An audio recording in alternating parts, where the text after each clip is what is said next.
dar la primera exposición con la presentación del doctor Barreda. Doctor Suárez, adelante. Muchas gracias. Muy buenas tardes, estimados asistentes y también participantes de este Congreso y Curso Internacional de Medicina Interna.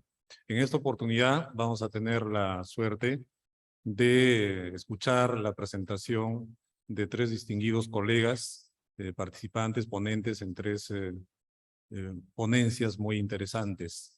La primera presentación va a estar a cargo del doctor Rafael Barreda Celis, médico internista, egresado de la Universidad Nacional Mayor de San Marcos.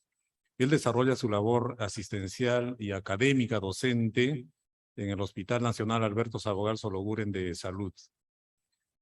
Tiene una maestría en Medicina, Convención de Medicina Interna y Gerencia de Servicios de Salud en la ESAN y en la Universidad San Martín de Porres. Él es miembro de la Sociedad Peruana de Medicina Interna. Él ha sido miembro del Consejo Nacional de Salud también. También ha participado activamente en la elaboración de guías de práctica clínica en el Instituto de Tecnología de Salud, IETSI, muy activamente. Hemos tenido muchas guías de las cuales venimos aplicando. Es coautor también en publicaciones científicas en diversas revistas médicas. Y, para qué decirlo, ponente en muchos temas y diversos cursos en congresos y también cursos nacionales. Con ustedes voy a presentarles al doctor Rafael Barreda Celis, un excelente médico internista que labora en el Hospital Nacional Alberto Sabogal Sologuren.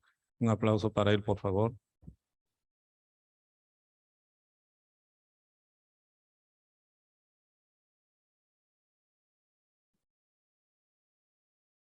Buenas tardes. Sí se escucha, ¿no? Ok. Bueno, buenas tardes. Agradezco a al comité organizador de la sociedad por invitarme a este foro. El tema tiene cierto grado de complejidad, básicamente no porque sea muy enrevesado, sino porque debe calar mucho en la mente para que pueda proceder a alguna modificación de conducta. El tema lo he titulado el sobrediagnóstico y la iniciativa Choosing Wisely, que está cumpliendo 10 años justamente ahora. Y mi idea es,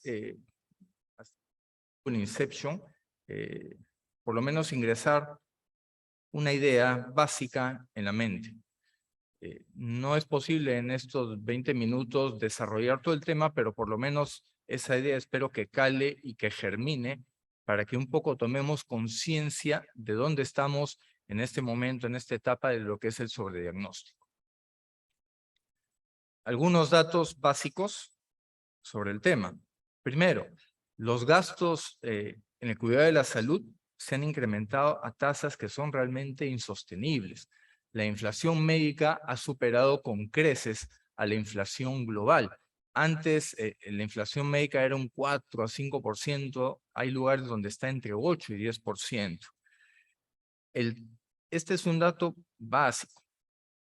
Si no los tomamos el presupuesto americano, por ejemplo, en costos en salud, que son alrededor de 750 billones al año, el 30% de los costos en salud se han definido como innecesarios.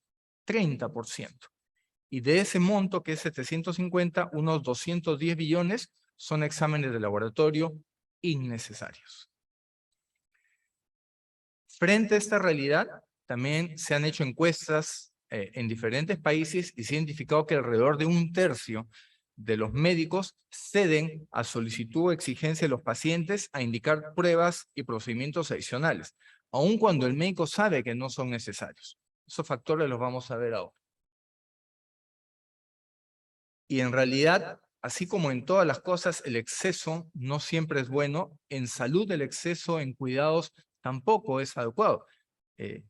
Hay varios estudios de seguridad del paciente, por ejemplo, también en Estados Unidos, donde se encontró que más de 400,000 fallecimientos están asociados con daños realizados por actividades dentro del hospital, con diferentes fines. Este cuadro es del 2016, es una revelación muy famosa que se hizo en su época y que creó mucha controversia, donde quedó establecido que la tercera causa de muerte era hospitalizarse. La gente muere por cáncer, muere por enfermedad coronaria y después viene por la hospitalización, por todos los eventos adversos, los sobrediagnósticos, los sobretratamientos, las infecciones intrahospitalarias, etc. Entonces, hospitalizarse, qué miedo, la gente se muere, solo por eso. Hay dos definiciones que me gustaría que quedaran también plasmadas. Una es justamente el tema, el sobrediagnóstico. ¿A qué se refiere con esto? Es la búsqueda, identificación de condiciones médicas que así si no se hubieran encontrado esas condiciones, no hubiera causado síntomas significativos ni hubiera llevado a daño clínico. Es decir, hubiera pasado desapercibido. Es un diagnóstico que era innecesario realizarlo o seguirlo. Y frente a esto también está el concepto de cuidado de bajo valor o low value care. Servicios que aportan poco o nulo beneficio al paciente, tienen el potencial de causar daño, incurren en un costo innecesario para la persona y desperdicia recursos que ya de por sí están limitados en el sistema de salud. O sea, hacerle 10 hemogramas a una persona es quitarle 8 hemogramas a otra persona que sí lo necesitaba. Hospitalizar a una persona de forma innecesaria es quitar esa cama a una persona que sí lo necesitaba. Estos son los gastos repartidos. Esta es de una revisión mexicana que impactan en la inflación médica. Como verán, acá hay una repartición entre lo que es más costoso siempre, medicinas y material quirúrgico, que es justamente a donde va la nueva tecnología en salud, pero también hay un 16% de costos en todo lo que es pruebas de laboratorio, que es lo que está relacionado firmemente al sobrediagnóstico. Entonces, hay muchas pruebas que, como dije al inicio, no son adecuadas. El médico lo sabe en muchas ocasiones. Sin embargo, lo sigue indicando. ¿Por qué? ¿Por qué hacemos eso? Entonces, hay varios motivos propios del colega. Enraizamiento de enseñanzas de pregrado. A mí me lo dijo el maestro que hace 20 años ejerce y como él lo hace, yo también lo hago. No importa que la tecnología ha cambiado, que las definiciones hayan cambiado. Él lo hacía, me lo enseñó en semiología y medicina interna, entonces yo sigo haciendo. Hay una falta de entrenamiento también en evaluación de evidencia médica. ¿Cuántos colegas actualmente agarran un artículo o un ensayo clínico y lo analizan con una evaluación crítica para revisar la parte bioestadística, material y métodos, etc.? La mayoría, y eso es una realidad, así golpeé, la mayoría lee el abstract y las conclusiones. Ni siquiera se ponen a ver, oye, este estudio tiene un sponsor X, un sponsor Y, y qué casualidad ese sponsor es el que está en relación al medicamento que se está definiendo como eficaz en este ensayo clínico. Entonces, no hay una valoración adecuada por parte nuestra de la evidencia que nos presentan. Hay mucha resistencia al cambio también, ¿no? Mientras mayor sea el médico, menos maleable. A un médico que ya tiene 30 años va a venir uno que acaba de salir y le dice, doctor, esto no es así, es así. El médico inmediatamente dice, ¿cómo vas a decirme eso? Yo tengo 30 años, he manejado 10.000 pacientes y esas cosas no van a cambiar porque son así. Y finalmente, la baja adherencia a la guía de práctica clínica. La mayoría de las guías se hacen, se elaboran, se presentan y van al cajón. ¿Cuántos médicos utilizan la guía de forma práctica o dinámica, por ejemplo, durante la visita médica o durante la consulta? Alguien se pone a hacer revisión de la bibliografía, en ese momento nadie lo hace. Nadie lo hace, es solamente el recuerdo y a veces no nos percatamos que ese recuerdo ya pasó a la historia. También hay motivaciones económicas y hay incentivos, y eso tampoco lo podemos negar. Hay diversos incentivos que tal vez podemos tocar un poco después, que promueven que el médico elija una prueba diagnóstica X por encima de la Y, a pesar de que ambas llevan a la misma conclusión y la Y costaba menos. ¿Por qué entonces elige la X? Hay diferentes motivaciones. También existe lo que se llama la medicina defensiva. Yo prescribo esto, yo pido esta prueba, porque si no le pido nada, el paciente va a creer que soy un mal médico. y se va a ir a otro y lo voy a perder. Y el otro médico no le va a pedir una prueba, le va a pedir 3 y va a decir, oye, este es un buen médico porque me pidió 3 pruebas en vez de pedirme una. O le voy a pedir porque si no lo pido, después se queja y me viene un memorándum por quejarme por no haberle pedido pruebas. O le pedí 2 pruebas y como no le pedí la tercera y el paciente le va mal, después me va a denunciar. Entonces mejor le pido las 3 pruebas para evitar problemas. Todo eso constituye la medicina defensiva. Y también ahora hay un nuevo factor que son las expectativas del paciente y su familia, porque ellos ya vienen leyendo. Agarran Google, agarran Wikipedia, se ponen a leer y si leen algo y no encaja con lo que el médico indica, ya piensan, oh, ese médico no sabe, yo lo leo en Wikipedia, está mal, lo voy a publicar en Facebook. Este médico es malo porque no dijo lo que decía Wikipedia, etc. Entonces, el médico ya tiene una caída en su riesgo reputacional por redes sociales. Ese factor es nuevo, pero también está influyendo actualmente en las decisiones. Entonces, frente a todo esto, el año 2012, más específicamente en el 4 de abril, el American Board of Internal Medicine lanzó la iniciativa Choosing Wisely. ¿Qué es la iniciativa Choosing Wisely? Esto sí lo voy a leer textual. Sirve para ayudar a los médicos, pacientes e instituciones de salud a involucrarse en acciones de análisis, reflexión y conversión de actitudes respecto al sobreuso de pruebas y procedimientos para contribuir a que los pacientes obtengan mejores y más efectivos cuidados en la salud, evitando los riesgos innecesarios, reduciendo además el coste sanitario, consultas externas y hospitalizaciones innecesarias.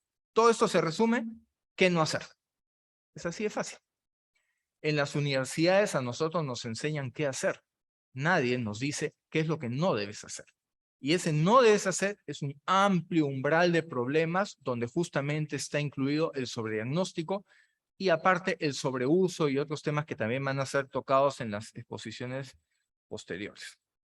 ¿Cómo va en el mundo la iniciativa Choosing Wisely? Nació el 2012 con 9 sociedades de medicina que incorporaron sus listas. Actualmente ya hay más de 100 sociedades y más de 700 recomendaciones. Estas recomendaciones tienen varios reglamentos. La principal es la lista de 5. ¿Qué me dicen? Por ejemplo, Sociedad Peruana de Cardiología. Ustedes entréguenme 5 recomendaciones tipo Choosing Wisely. ¿Qué significa? Que digan 5 cosas, no hacer esto, no hacer el otro, no hacer aquello, porque esas cosas no sirven al paciente, le pueden causar daño y promueven un gasto innecesario en los procesos médicos. Las ideas no son desarrolladas por el ministerio, ni por instituciones gubernamentales, y tampoco por los prestadores o financiadores, ni las compañías de seguro. Esto está desarrollado por las sociedades científicas. Entonces, el American College of Surgery, no hacer esto, no hacer el aquello. Esto que partió en Estados Unidos actualmente ya ha sido desarrollado en todo el mundo. Hay diversos países en todos los continentes que ya tienen su propia iniciativa Choosing Wisely. Este es solamente un pequeño ejemplo. Un hospital en Toronto aplicó la iniciativa Choosing Wisely en todas las pruebas de laboratorio. Redujo el 31% de pruebas de emergencia, 38% exámenes prequirúrgicos y radiografía de tórax en UCI en 12%. Con esta reducción alcanzó un ahorro de alrededor de $2 millones en un año. Y cuando se hizo un trabajo comparativo entre los casos que se redujeron y los controles que no se redujeron, no hubo absolutamente ninguna diferencia en la evolución, en el pronóstico, en la mortalidad, en la estancia crítica, etc. O sea, es una iniciativa que trae definitivamente beneficios a todo nivel. Por supuesto que esto tiene críticas. ¿Por qué? Porque el Choosing Wisely no establece una metodología específica, sino que deja abierto a que cada sociedad científica defina cuáles son sus listas de 5 basados en su propia experiencia. Entonces, es muy difícil homologar una lista con la otra. Las listas por sí solas, y eso está claro también, no tienen valor. Publicar una lista es como publicar una guía. Si nadie las lee, si están encarpetadas, si no son desarrolladas de forma práctica, no sirven para nada tampoco. Las sociedades por sí solas tampoco han logrado los cambios esperados. La sociedad puede publicitar en sus congresos las listas, pero si no hay una actitud en los prestadores o en las normas del prestador, esto tampoco se modifica ni lleva a mejores resultados. Entonces, acá tiene que haber con la lista de Choosing Wisely una articulación desde las autoridades, pasando por los médicos tratantes, que ingrese estas recomendaciones en el sistema para que se ahorre, todo el costo en salud, pero que a la vez beneficie al paciente. No solamente beneficia al paciente, por ejemplo, en placa de tórax, que ya dejo de irradiarlo tanto, beneficia por la lista de espera de sala de operaciones, beneficia por camas libres que no necesitan ser ocupadas, por una reducción de la estancia hospitalaria, etc. Entonces, hay diferentes estrategias y cada país, incluso cada hospital, por su propia idiosincrasia, tiene que aplicar diferentes medidas para implementar el Choosing Wisely. No es lo mismo un lugar que otro. Líderes en medicina, conversaciones entre médicos, mejorar la relación médico-paciente, porque acá el paciente tiene mucho que ver también. Hay un Choosing Wisely para el paciente. El paciente debe preguntarse, ¿esto que me va a hacer me sirve? ¿Cuánto cuesta? Si no me lo hago, ¿qué pasa? Y si no hago nada, ¿qué pasa? Hay otras pruebas que son igual de eficientes, pero más económicas. El paciente también debe estar informado sobre esto. Y esta iniciativa, para nuestro caso, debería ser articulada a nivel institucional, porque esto implica un cambio en las normas, un cambio en las instituciones y sobre todo un cambio cultural. Tiene que haber un cambio en la cultura del médico. El médico tiene que percatarse de todo lo que está haciendo de más con el paciente en cualquiera de los actos. Esta es una propuesta que es personal de cómo, por ejemplo, podría ser una iniciativa Choosing Wisely a nivel nacional. Solamente voy a mencionar algunas de ellas que utilizamos en la práctica diaria y que no tiene mayor eficacia, y está demostrado que no tiene eficacia y sin embargo lo seguimos usando. Por ejemplo, albúmina endovenosa en pacientes edematosos. ¿De qué sirve? Que baja el edema. ¿Y de qué me sirve que baje el edema si todos los endpoints siguen exactamente igual? Estudios de imágenes de lumbalgia aguda. No se piden radiografías de columna y menos tomografías a lumbalgia aguda. Realizar pruebas de chequeo con prueba de esfuerzo cardíaco en pacientes asintomáticos. Placa de tórax como examen preoperatorio. Acá, lamentablemente, estamos abusando de los riesgos cardiológicos. Ahora un paciente se opera, riesgo quirúrgico. Tiene 20 años, riesgo quirúrgico. Asintomático, sin factores de riesgo. ¿Por qué le hacemos riesgo cardiológico? Riesgo neumológico. Paciente que no tiene ningún antecedente respiratorio, riesgo neumológico. Ahora piden riesgo endocrinológico. Un poco más va a haber riesgo dermatológico también. Y es absolutamente innecesario. En muchos países, por ejemplo, está todo joven, menos de 35 años, sin antecedentes cardiovasculares, entra a sala de operaciones sin ninguna evaluación de riesgo. Y a la larga se demostró que es completamente innecesario hacer este tipo de RQs para cirugía. Usar inhibidor de bomba de protones. Cada paciente que entre a hospitalizarse, no importa si entró por una infección urinaria, diabetes descompensada, etcétera, inhibidor de bomba de protones. Y se va de alta con inhibidor de bomba de protones. Y está 1 mes, 2 meses, 6 meses con inhibidor de bomba de protones y ya se acostumbró. ¿El paciente gana con eso? No, se perjudica. Ya sabemos los efectos colaterales que pueden traer los inhibidores de bomba de protones. ¿El médico gana? Tampoco. ¿Quién gana entonces? ¿Quién gana entonces?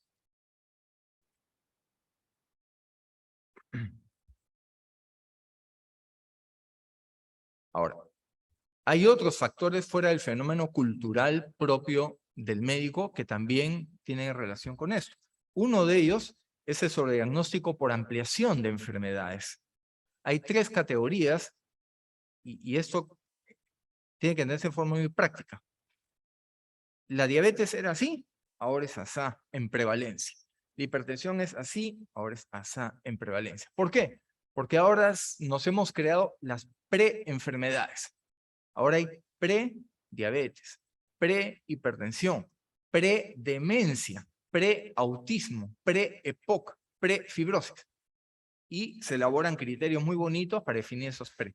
¿Cuántos de esas preenfermedades realmente han demostrado que tienen un impacto si empiezo a tratar precozmente? ¿Cuántas de esas lo han demostrado? Otra, reducir los límites diagnósticos.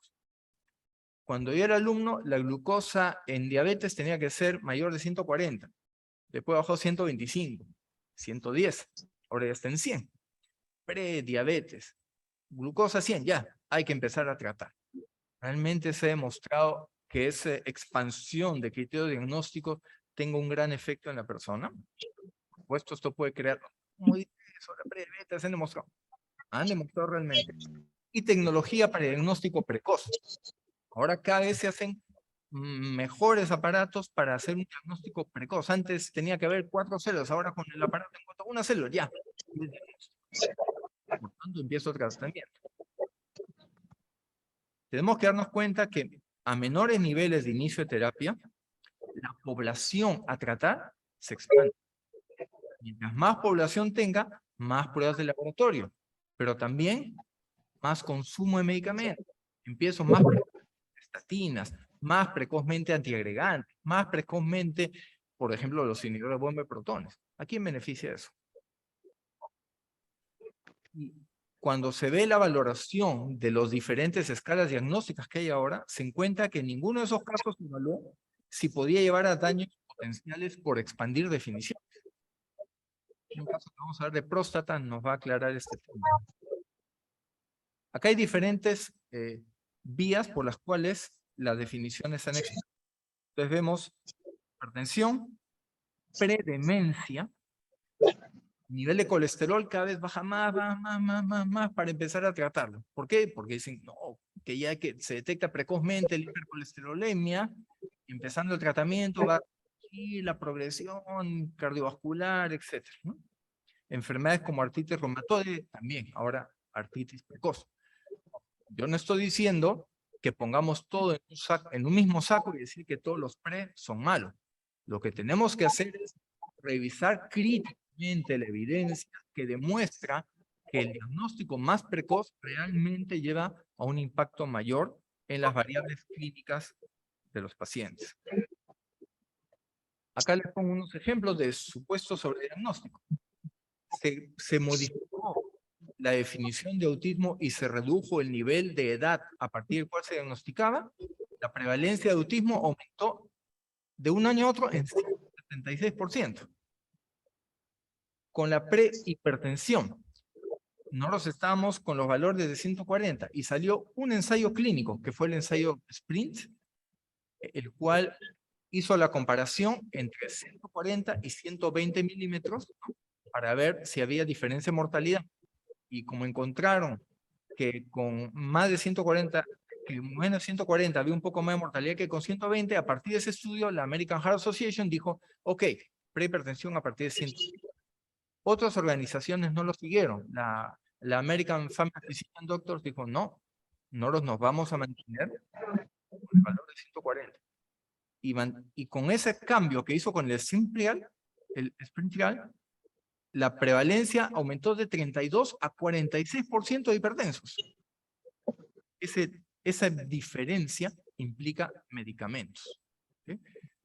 Y cuando uno investiga, ¿encontró qué? Que el chairman, el presidente, el director del ensayo SPRINT fue el chairman del comité evaluador de la AHA que ingresó el medicamento antihipertensivo que se estaba valorando en esos momentos.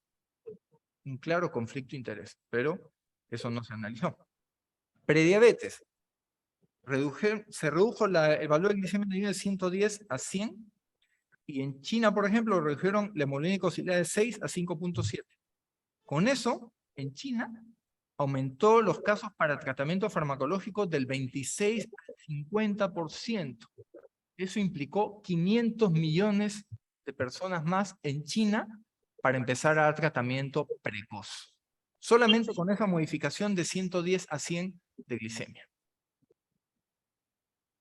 Y está demostrado, y así también está referido, nada de esto es idea mía, la mitad de los pacientes con prediabetes nunca llegarán a diabetes, con o sin medidas o fármacos. El 50%. Nuevamente, ¿quién se beneficia? El sobrediagnóstico en cáncer de próstata, por ejemplo. El sobrediagnóstico de cáncer de próstata se empezó a hacer PSA elevado y con eso tomar la definición de empezar a tratar. Al final son malas complicaciones. El paciente empieza a hacer hematuria, priapismo, infecciones con tanta próstata que crece y la mortalidad no varió. igual fue el cáncer de tiroides. Corea pusieron 10 años de screening de ecografía de tiroides a todos los coreanos y encontraron una elevación 15 veces más de cáncer de tiroides en pacientes. La mortalidad con este diagnóstico precoz no varió ni un punto porcentual sobre diagnosticados innecesariamente. La industria está muy metida en todo esto. Hay una evidencia acumulada de que hay incentivos tanto de las farmacéuticas de los reactores de práctica, los definidores de criterios de enfermedad y en los advisory committees que aprueban en la FDA y la EMA los medicamentos. El 75% de los miembros de los paneles que aprueban medicamentos están ligados a la industria. 2 revisiones sistemáticas encontraron que entre el 56 y el 87% de autores de guía práctica tienen conflicto de interés muy claro. No significa, por favor, tampoco, de que todos los médicos que están ligados a la industria están ahí influyendo de forma inadecuada. Pero uno tiene que revisar la valoración crítica de la evidencia para realmente darse cuenta. ¿Hay paneles que pueden tener médicos que no tienen conflicto con la industria o relación con la industria? Sí. El Cochrane y National Institute tiene paneles y revisiones sin médicos ligados a la industria y demuestran que se puede hacer. Bueno, esta es una relación causal de porcentaje de médicos ligados a la industria que estuvieron relacionados a las guías de práctica, donde aparecían los medicamentos representados por las industrias en las que estaban ligados.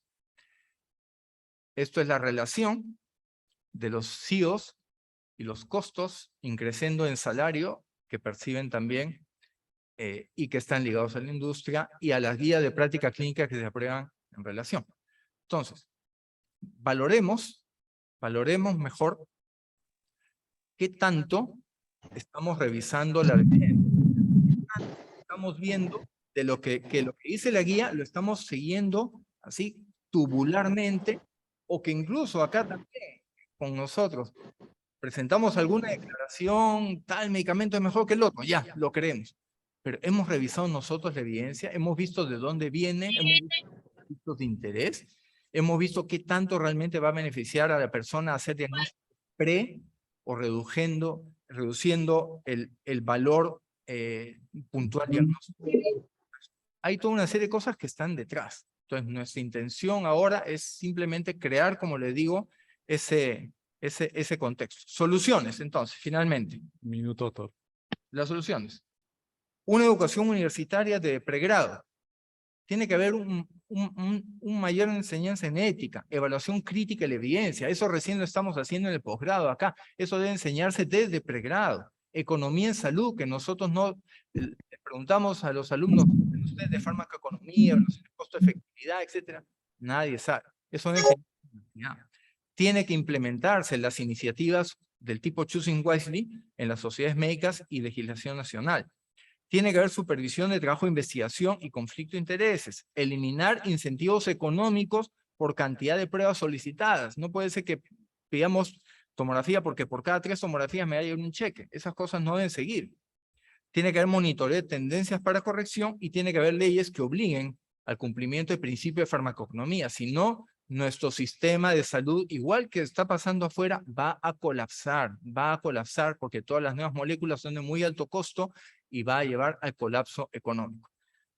Finalmente, parafraseando a Will Smith, espero que así haya dicho todo esto, me vuelvan a invitar alguna vez. Gracias. Muchas gracias, doctor. Muy bien. Agradecemos al doctor Barreda por la didáctica exposición.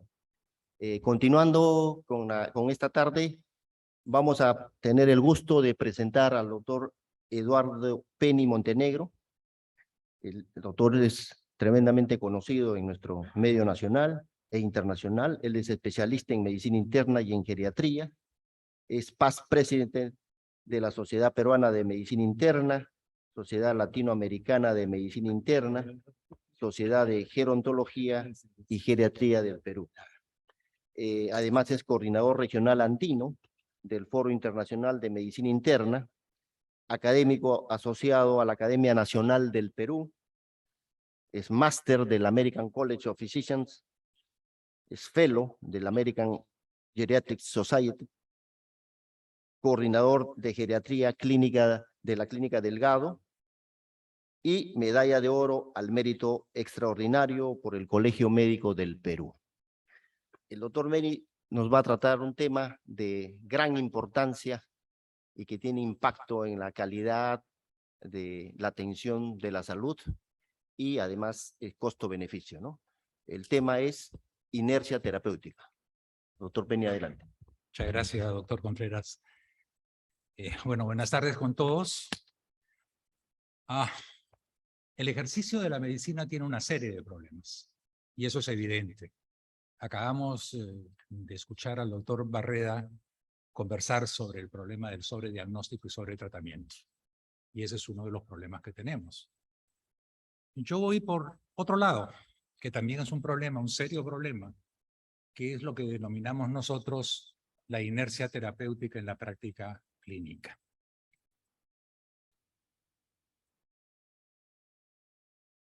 Siempre que uno tiene un título en medicina, me refiero a un nombre de algo, uno debe ir al sentido etimológico de la palabra. A mí me gusta eso porque eso enseña mucho. Y veamos cómo se define inercia, la palabra inercia simplemente.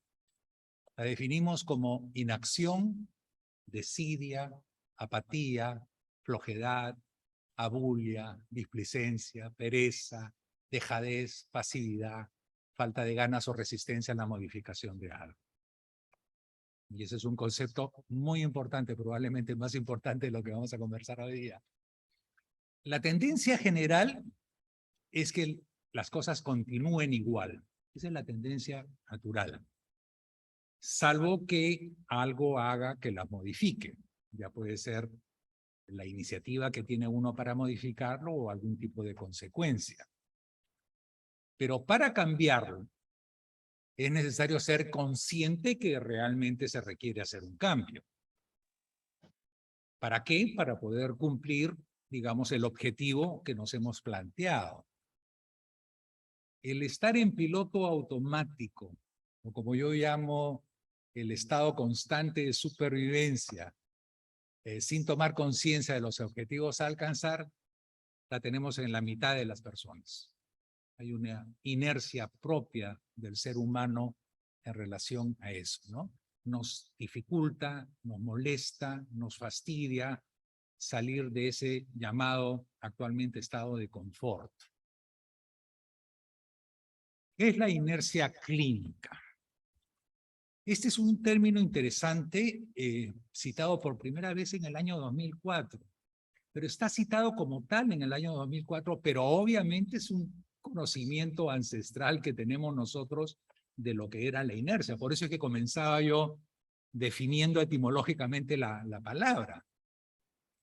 Inicialmente se le dio el cariz de una falla de los prestadores de atención en salud para comenzar nuevos medicamentos o incrementar la dosis de la medicación que actualmente toma un paciente cuando los parámetros clínicos no se han normalizado. O sea, simplemente no aumentábamos la dosis, no complementábamos, no cambiamos nada, a pesar que el paciente seguía igual sin una respuesta adecuada. También a esta inercia clínica se le llama inercia terapéutica cuando implica cuestiones terapéuticas. Pero como podrán ver, la inercia clínica no es solamente terapéutico, también es diagnóstica. Actualmente está definido como el fracaso de los médicos, y yo diría, más que de los médicos, de la medicina en general, y después voy a decir por qué, en iniciar o intensificar un tratamiento que está indicado. O sea, en pocas palabras, estamos fallando el sistema, no quiero hablar de médicos, sino el del sistema, porque es lo apropiado, de no hacer cambios cuando nosotros tenemos o deberíamos hacerlo, porque no hay una evolución o un cumplimiento de lo que nosotros hemos fijado como objetivos iniciales. Eso es bastante frecuente en el manejo de las enfermedades crónicas, tanto las infecciosas como las no transmisibles, y se da pues en diabetes, hipertensión, enfermedad pulmonar obstructiva crónica, en asma, en dislipidemia, a veces en el campo oncológico. Y sobre todo se da cuando el paciente no se está quejando de algo, o sea, en la etapa asintomática. Por decirles, un paciente puede estar con 160 de glucosa y ese paciente probablemente no tenga mayores síntomas de diabetes porque no ha pasado el TM renal. Entonces no se está evidenciando todo lo usual.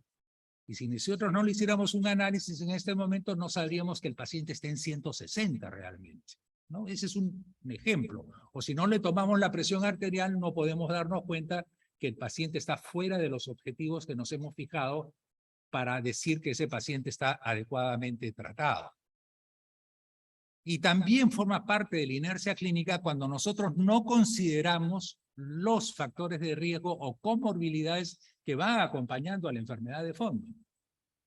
Y esto, lo más llamativo, ha sido pues la mentalidad del control simplemente de la glucosa en diabéticos y no de todo lo que va alrededor de ellos como los factores de morbilidad y de riesgo en general. Esa es la mentalidad glucocéntrica, que como ustedes saben es algo que se está tratando de dejar de lado. ¿Cuáles son los factores comprometidos en el desarrollo de este problema? Médicos, 50%, paciente, 30%, sistema de salud, 20%. Entonces, por eso es que yo les digo, no es una falla del médico, es una falla del sistema de atención de salud, donde implica a los médicos, implica al paciente, porque el paciente es parte de la salud, y al sistema de salud. Y es bastante frecuente que no sea el único, uno de estos no sea el único factor comprometido, sino que haya combinación. Y el problema que tenemos es que usualmente nadie asume su responsabilidad. No la asumimos los médicos, no la asume el paciente, no la asume el sistema de salud, ya sea el nacional, el privado, los seguros, etcétera, etcétera. Todo el mundo saca cuerpo de este problema. Y esto es un problema real. Al final, todos pierden, pero el que más pierde siempre es el paciente, porque termina pues con problemas de complicaciones de su calidad de vida y hasta de muerte. Analicemos algunos de los factores comprometidos con los médicos. O sea, ¿por qué entramos en una inercia? Tenemos unas fallas para iniciar el tratamiento. El paciente está diagnosticado, pero no iniciamos el tratamiento. Y no lo iniciamos prontamente. Y ese es uno de los problemas que en los últimos años ha ido quedando clarificado con relación a la memoria metabólica en pacientes diabéticos. Ustedes saben que cuanto más tiempo el paciente diabético está con cifras altas de glucosa, es más difícil que uno pueda llegar a los objetivos planteados posteriormente, haga lo que haga. Y eso conlleva a una serie de complicaciones y comorbilidades en el paciente. Las fallas también para valorar y fijar las metas del tratamiento. Yo tengo que ponerme las metas del tratamiento y tengo que ponerme de acuerdo con el paciente. Usted es hipertenso y sabe que su hipertensión arterial significa esto. Si no la trata, usted va a tener estos problemas. Y si no la trata adecuadamente porque deja de hacer las acciones que debería hacer, como es, supongamos, bajar de peso, comer menos sal, hacer actividad física y tomar la medicación. Su enfermedad crónica no transmisible no es curable, pero sí controlable. Y eso tiene que decírselo uno al paciente. Entonces, ponerse de acuerdo y decirle, ok, ¿sabe qué? Nuestro objetivo de tratamiento es lograr que usted tenga menos de 140/90 o que su glicemia en ayunas no pase de 110 o de 120 o que su hemoglobina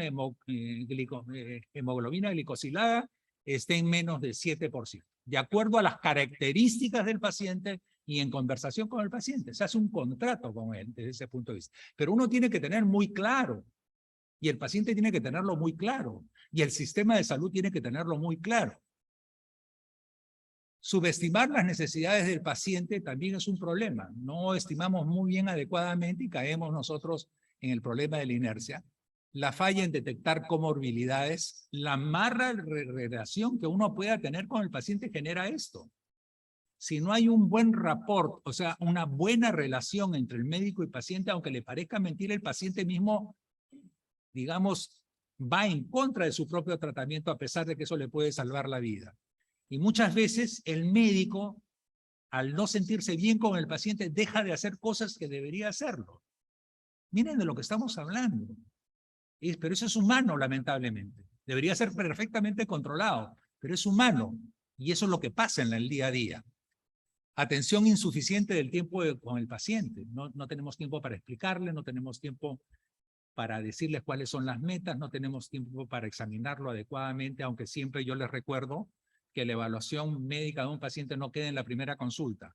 Uno puede ir complementándolo en las siguientes y siempre hay un minuto para decirle cuál es el problema al paciente. No subestimen eso. Insuficiente énfasis en el logro de las metas compartidas. Qué bien estamos logrando. Usted está en 7.5 de hemoglobina, pero no se olvide que debemos llegar a 7.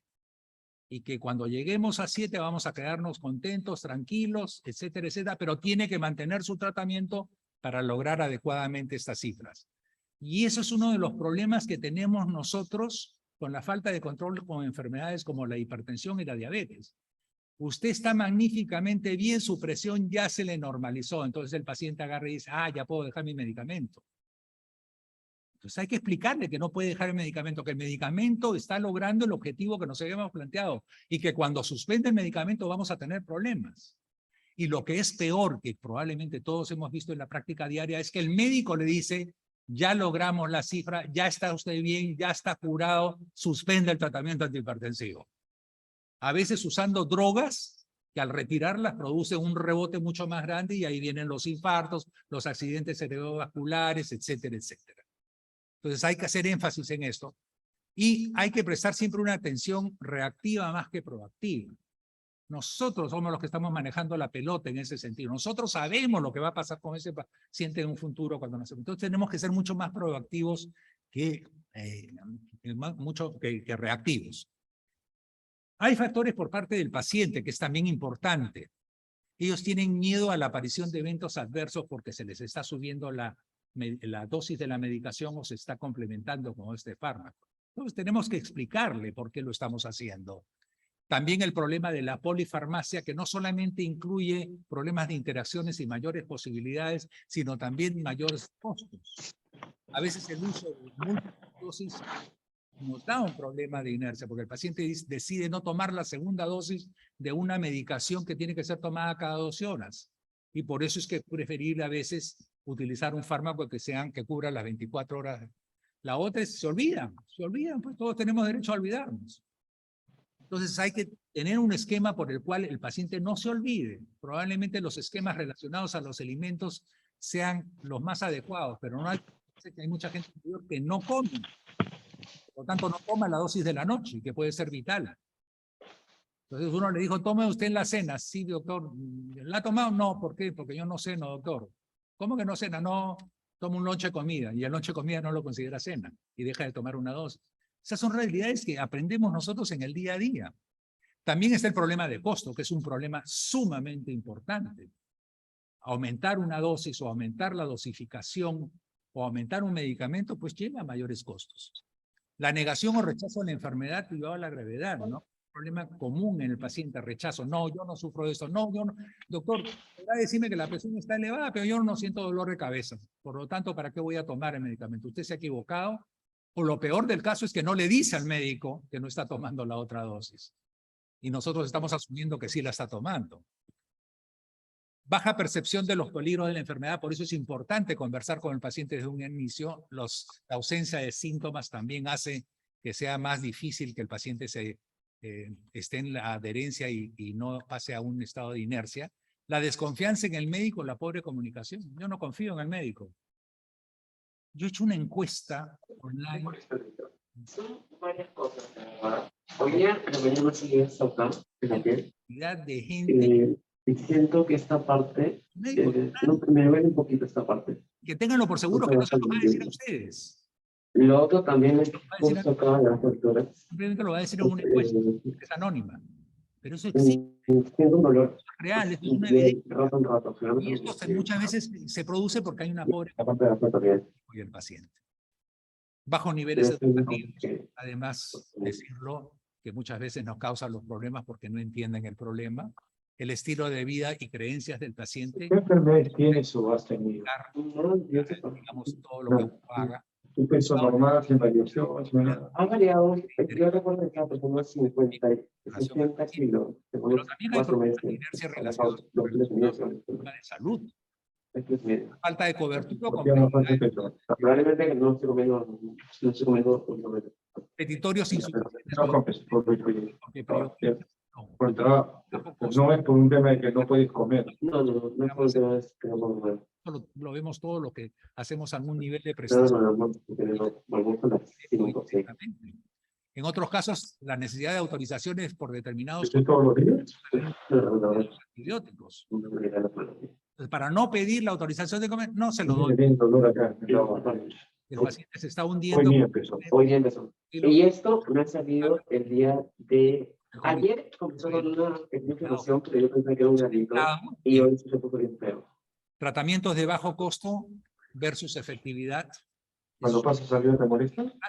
Nosotros no tenemos por qué recetar Al medicamentos. pasar salida te molesta. Igual No. les digo que lo menos. Solamente cuando te tocas. Sí, o estiro un poco el... Pero si hay medicamentos que tienen más efectividad, pues tenemos que tratar de utilizarlo en la medida que se pueda.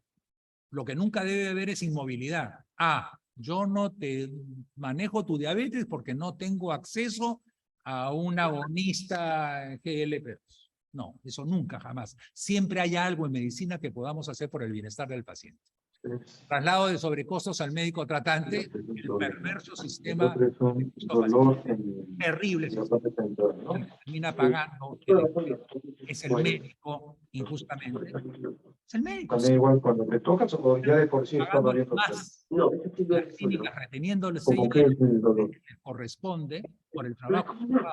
No sé cómo es. Como sensación de vacío, Que no siempre están originados, sino por la necesidad del paciente. Ustedes son los pagantes. Entonces dicen, no, ¿por qué voy a pagar? Pero Esto Parte del por Estado. acá es una flor. Lamentablemente hay que y decir. cuando tú comes falta de este dolor calma o Las metas o objetivas. se mantiene. Me estaba metiendo en el cazón un poquito a la mañana. Ahora De comer. deberían premiar al hecho de que No, ustedes pero tú, ¿qué has sentido cuando has comido, por ejemplo? Cuando he comido, o sea, pacientes por ejemplo, yo sí tuve una señora de comida y felizmente no está el problema. lamentablemente no sucede eso. Pero calma un poquito el dolor cuando comes. Sí. U otra forma es la elevación de primas al paciente. Contigo se ha utilizado más este año, el próximo año te doblo la prima. Entonces, el paciente, el médico se asusta, el paciente se asusta, doctor, no me cambie nada, no me haga nada, porque Sí, lo podría escribir. es más injusto, por supuesto. Y un poquito más abajo. Es un poco la O sea, hasta acá, claro, todo, ya, todo acá, Claro. y hasta acá. médico, Claro. es de lo que vamos a hablar y de los sistemas de salud. Y ese sí está bien. Sí, es una como una flor. Que es interesante. Colombia. Y lo he puesto Colombia porque estamos muy cerca, tenemos los mismos problemas. Falla en ajustar la dosis o agregar medicación.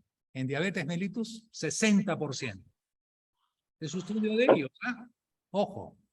En control de hipertensión arterial, 41.8 de los hipertensos conocidos, no de los hipertensos universalmente que tienen en su país, que usualmente la mitad solamente son diagnosticados. En dislipidemias, 57%. Esas son las Y ese dolor también es constante. Sí. El estudio Es europeo una de teoría que he sido acá rato. miren, es Las interesante. posiciones cómo están. La del 2016 y la 2019. En la del 2016 encontraron ellos 54%. Pero como las guías ajustaron más, ya solamente pudieron ser controlados 33%. Entonces, ¿cómo a veces esos ajustes producen este tipo de problemas? Acá hay un estudio en América Latina en relación a la presión arterial. Vean ustedes, para obtener la cifra de 140,90, no estamos hablando de 120, no estamos hablando de 130, estamos hablando menos de 140,90. En hombres, 32%, en mujeres, 40%. Cifras globales. Globales. En el Perú tenemos menos de eso.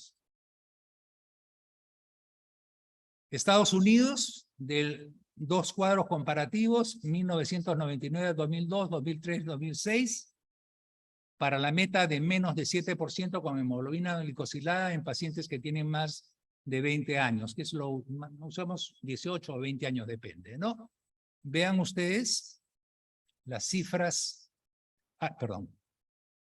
Acá es retroceso. No. Discúlpenme. Ok. Esta es la población que tienen ellos y veamos acá. En control, 51% del 99 al 2006, del 99 al 2002, 43%, 57%. Eso quiere decir que hay un 40% de población que no está controlada. Estamos hablando de Estados Unidos, ¿ah? Estamos hablando donde es más factible tener los medios económicos para alcanzar.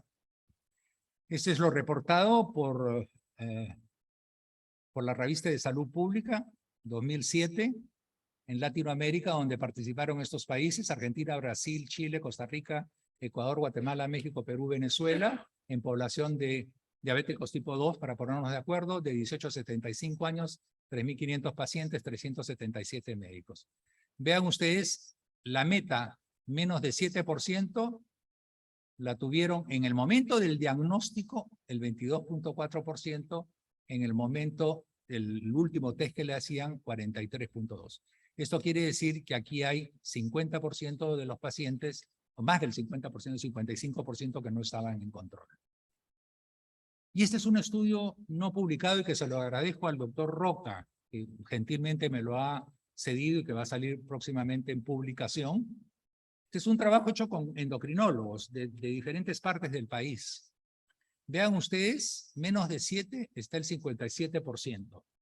O sea, hay prácticamente un 40% de pacientes que no están bajo control. Son endocrinólogos, ojo, no son médicos generales, no son internistas, donde estas cifras pudieran ser mucho más notables de diferencia. Son endocrinólogos en servicios de endocrinología, controlados periódicamente, y etcétera, etcétera, y muchas veces con mayores posibilidades de uso de diferentes fármacos que el médico internista o el médico general. Entonces vean ustedes las cifras, con LDL, 40%, vean ustedes con HDL, con triglicéridos, y lo que sí me gustó fue la cifra de presión arterial, considerando menos de 140,90. O sea, prácticamente el 90% ellos sí los tenían controlados, ¿no? Y vean ustedes la consecuencia, pues, de la inercia clínica y ausencia de intensificación precoz del tratamiento. Acá hay una gran diferencia que conduce a ¿qué?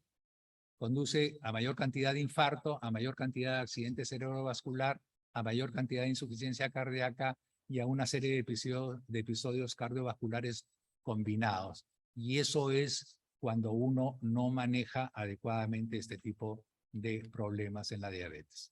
Esa es una de las características cuando uno maneja diabetes con el tratamiento tradicional, las subidas y bajadas. Eso es terrible también, terrible de estado de salud para el diabético. Esto es cuando logramos nosotros mejorar con una buena combinación de fármacos, menos problemas, y cuando intensificamos nosotros, vean ustedes, rápidamente, abolimos acá el problema de la memoria metabólica, que era lo que yo les mencionaba en un inicio. El enfoque combinado, precoz inicialmente y combinación de fármacos. Estos son los esquemas que hay, no se asusten, pero vuelvo a repetir lo que dije hace unos momentos en otra charla. Es importantísimo en hipertensión bajar la cifra de la presión arterial. En diabetes, bajar la cifra de la glucosa. En dislipidemia, bajar las cifras de colesterol y triglicéridos. Eso es lo más importante. Esa es la primera cosa. Si ustedes pueden hacerlo eso asociado a otros factores, aleluya, en buena hora. Eso es lo que debe hacerse. Pero nunca, ojo, nunca deben de dejar pasar el primer paso, que es bajar las cifras. A veces uno lee muchos trabajos y llega a la confusión de qué cosa es lo más importante. bajar el colesterol, bajar la presión, bajar en un diabético. Y lo más importante es bajar la glucosa. Y obviamente si son hipertensos, bajarle la presión. Pero también es ideal, es bonito, es grato bajarle el colesterol. Pero si yo tengo que escoger entre algo, pues tengo que decir, o le bajo la diabetes o le bajo el control de la presión arterial, que es lo más adecuado. Entonces uno tiene que tenerlo sumamente claro. Mucho cuidado, y con esto lo podemos hacer con cualquier tipo de droga. Lo peor que podrían hacer ustedes es decir, no tengo yo un fármaco que me ayude como un inhibidor SGLT2 para no iniciar un tratamiento o no tratar adecuadamente al paciente. No, siempre tenemos fármacos. Ya estoy terminando. Y acordarse de este cuadro que es bien importante, lo vieron en la mañana en las guías del doctor Salgado, que es importante, que hay una serie de factores pues a tratar en este tipo de programa. Vean ustedes, inercia terapéutica en hipertensión. ¿Qué sucede cuando se inicia una terapia antihipertensiva con monoterapia? 22% a los 6 meses igual, 27% al año, 32% a los 2 años, 36% a los 3 años. Casi ningún cambio, inercia total o casi total. Por eso es la terapia combinada, esa es la razón. ¿Por qué? Porque con la terapia combinada esta cifra se eleva desde el punto de vista de positividad y probablemente pueden tener una mejor evolución del paciente, ¿no? Es esa la justificación. Lamentablemente, debería haber, inclusive con fármacos genéricos, combinaciones simples, que no las existen, porque por su definición los tienen por separados. Y lamentablemente, por razones que no están muy bien explicadas, la suma de uno más otro no es igual a la combinación en una tableta, lamentablemente. Eso hay que revisarlo bien, porque muchos son estudios de la industria farmacéutica, pero aparentemente hay diferencias. En el caso del adulto con hipertensión, ojo, manejarlo rápidamente. Con monodroga debemos manejar al paciente frágil. Frágil. Hay que tener mucho cuidado. A veces entrar con 2 drogas puede ser peligroso. Pero si no es frágil, es preferible utilizar con una terapia combinada e ir ajustando dosis de acuerdo a lo que vamos teniendo. ¿Pero qué? En un tratamiento de 2 meses o 3 meses. No se justifica que en 2 o 3 meses no tengamos a un hipertenso controlado o a un diabético controlado en menos de 6 meses. No se justifica. No hay justificación médica. Estamos matando al paciente si no logramos hacerlo. Y no nosotros los médicos, sino estamos matando todo el sistema de salud que está involucrado en esto. ¿Cuáles son las posibles soluciones? Porque tenemos que plantear soluciones. Educación del médico y del paciente y mejorar esa relación. Fijarse metas razonables, médico y paciente y también los prestadores. Usar algoritmos que sean consensuados y validados. No cualquier algoritmo es válido.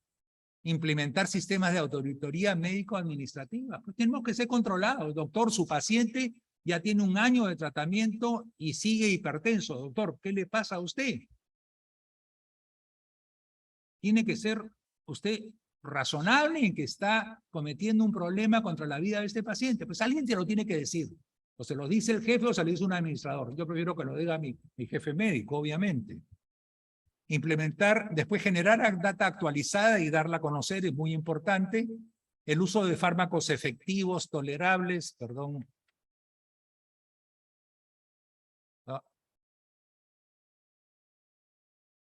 ¿Dónde se pasó? ¿Cuál es esta? En esta acá, estamos en esta.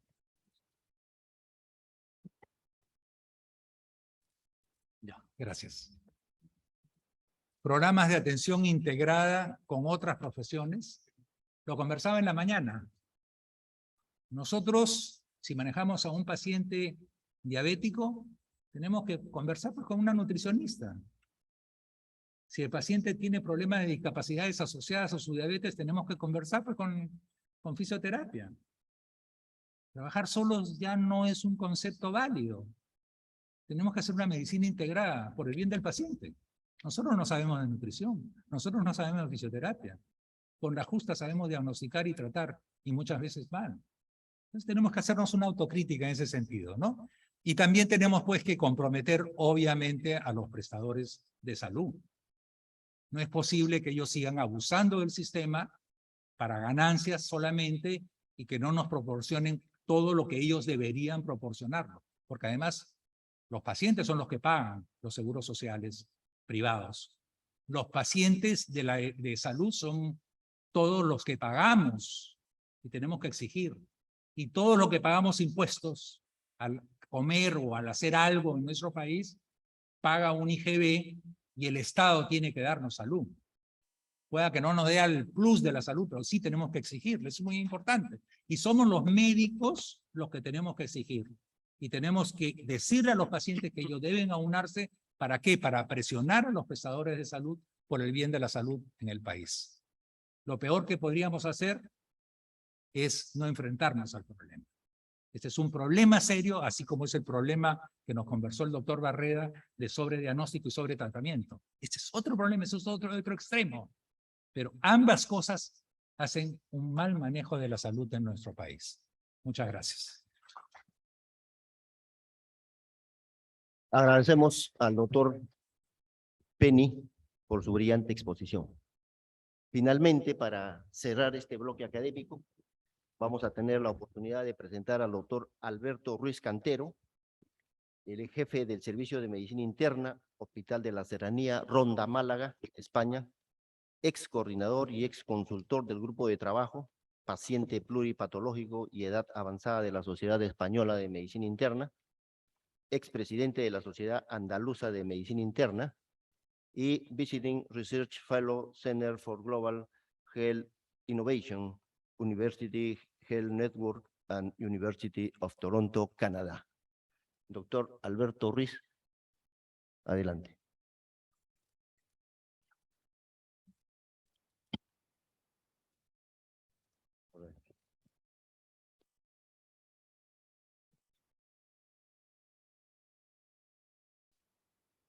Sí, me lo ponen por aquí. ¿Cuál es el...? Sí. Este. ¿Vale?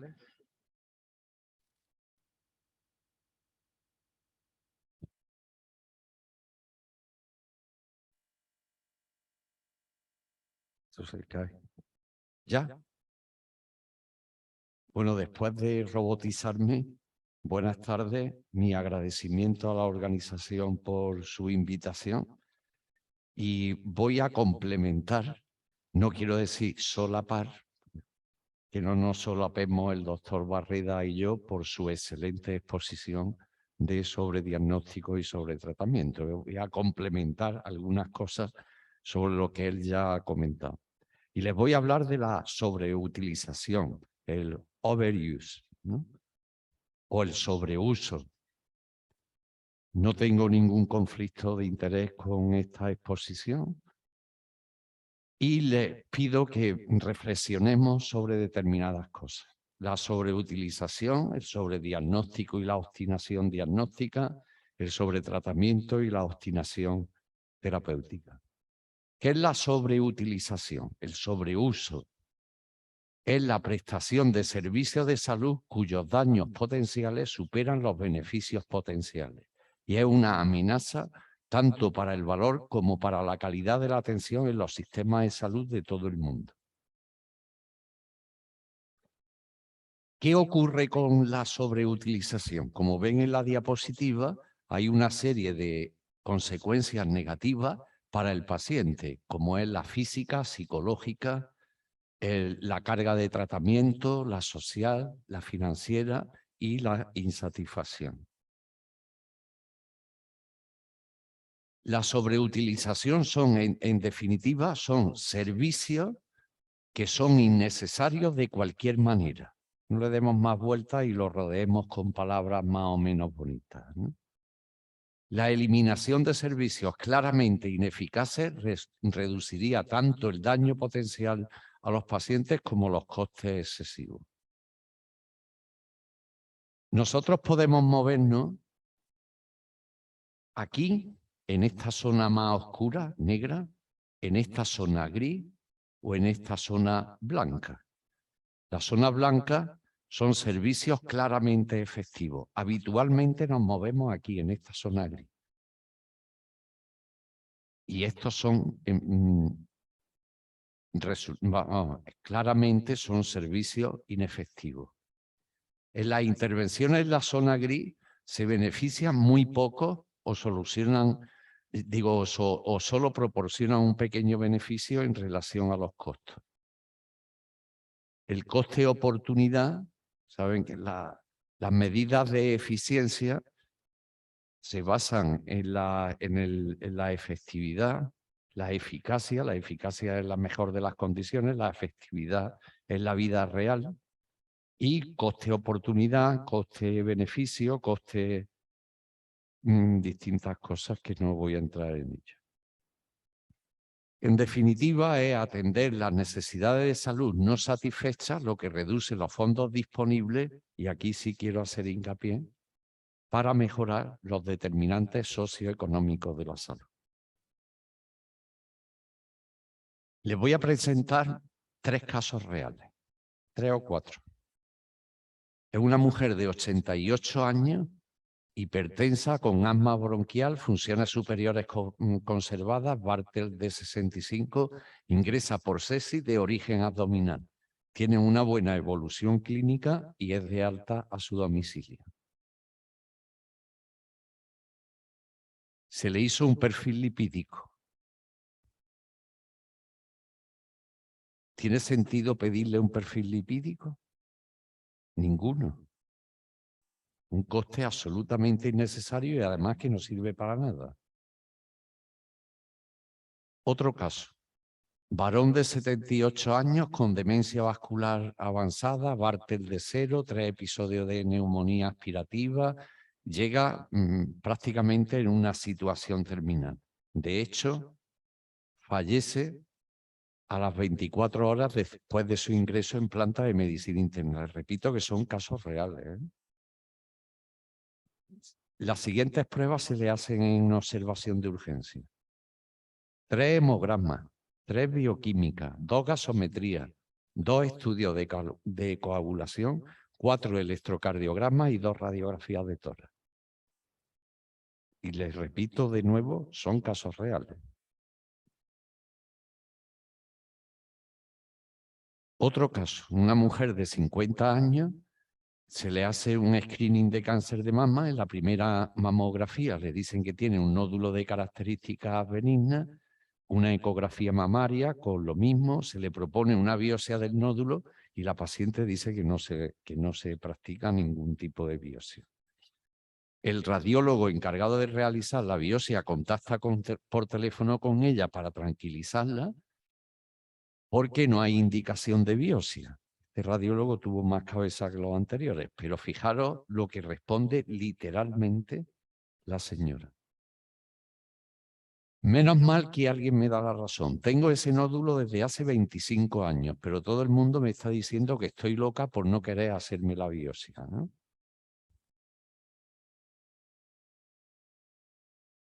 Comentando o redundando sobre lo que el doctor Barreda hablaba de las preenfermedades, en este caso la demencia tipo Alzheimer, ¿no? ¿De qué sirve? Perdón. ¿Cómo vuelvo para atrás? En medio. Se le hacen, bueno, pruebas de imagen funcionales, biomarcadores, preenfermedad, que son personas asintomáticas, deterioro cognitivo leve, que realmente alguien sabe qué es el deterioro cognitivo leve. Porque si se hace un test de esfera cognitiva, nos da el resultado ya sea Phaser, test del reloj, Mini-Mental, pero está muy condicionado por la situación, sobre todo psíquica, que pueda tener esa persona. Psíquica me refiero en sentido depresivo o cualquier otra cosa, ¿no? Hay unos criterios que se establecieron hace años, son los criterios de Janssen, de Dinamarca, pero que tampoco tienen utilidad ninguna, ¿no? Realmente, cuando nosotros diagnosticamos una demencia, es cuando en los datos que tenemos es una demencia moderada o una demencia ya avanzada, ¿no? Pero lo de demencia leve, en definitiva, el detectar previamente o que precozmente puede tener alguien una demencia, desde mi perspectiva es absolutamente absurdo, ¿no? No existe tratamiento ninguno que cure la enfermedad. Ahora, como ya conocen, ha salido otro anticuerpo monoclonal. Ahora los anticuerpos monoclonales sirven para todo. Pues ha salido otro anticuerpo monoclonal que por vía indirecta parecía que mejoraba la demencia y tan solo ocurre en un 20% de los casos. En España, los neurólogos ya se han preparado para ello. Entonces van a aplicar el fármaco, van a hacerle a cada persona una resonancia, fijaros, resonancia cada 3 meses. Me imagino que para hacer la resonancia se les olvidó poner a los neurólogos que había que sedar al paciente, ¿no? ¿Qué paciente con Alzheimer puede estar y decirle, ahora no respire, ahora puede respirar, ¿no? Que es una locura tremenda, cada 3 meses durante 2 años, para aplicar el fármaco. Y la pregunta es esta, ¿es ético plantear el diagnóstico precoz, como antes también el doctor Barreda comentaba? El sobrediagnóstico no voy a hablar más de ello porque ya él lo comentó. Diagnosticar una enfermedad que nunca causará síntomas o la muerte del paciente, convierte a las personas en enfermos y medicaliza a las personas sin necesidad. ¿Qué es la obstinación diagnóstica?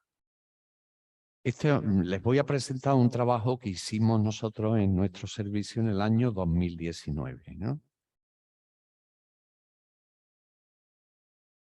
Estos son los datos. El 70,6% eran varones, 29 y pico mujeres, la edad media era de 72 años. Se les realizaron pruebas de laboratorio al 88,4% con una mediana de 3 pruebas por paciente. Eran pacientes en situación, repito, en situación terminal. Al 80,4% se les realizaron estudios radiológicos con una mediana de 1, radiografía simple en el 72,5%, eco en el 33%, TAC en el 23% y resonancia en un 2%.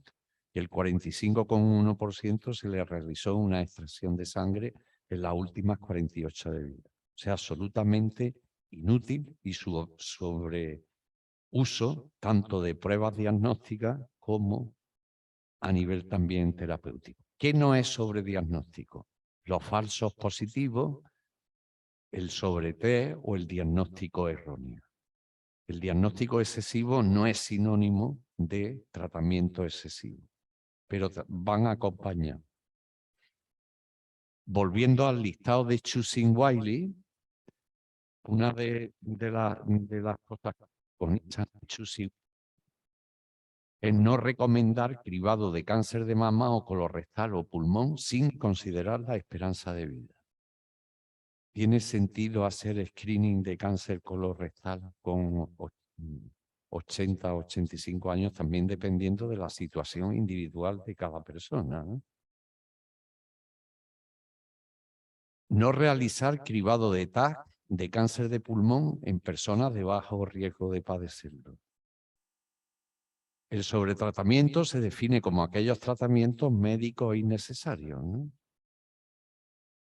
La obstinación terapéutica es mantener un tratamiento. Esto está legislado en España. Fíjense aquí, Ley 2/2010 de 8 de abril de Derecho y Garantía de la Dignidad de la Persona en el proceso de la muerte, ¿no? Esto también son casos vividos en nuestros servicios.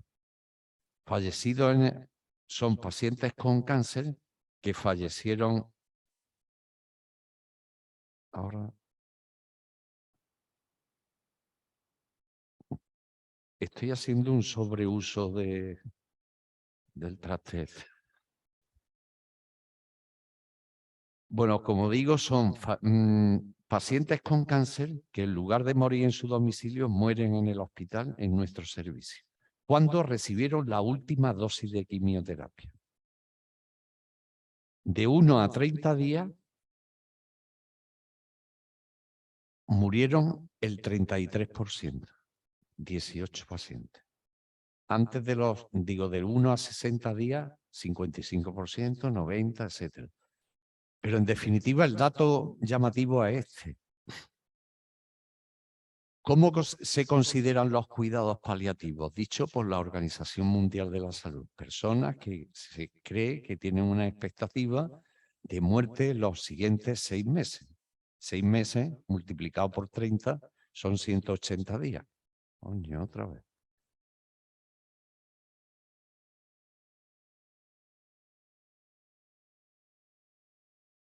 Quiere decir de que ¿cómo puede ser que concomitantemente una persona va a la quimio, lo ve el oncólogo, le pone quimio y después cuando sale de la quimio o antes de entrar a la quimio va a la unidad de cuidados paliativos?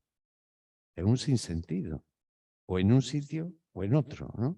Porque ya la quimioterapia que se le está administrando es quimio paliativa, no es quimio con intención curativa, ¿eh?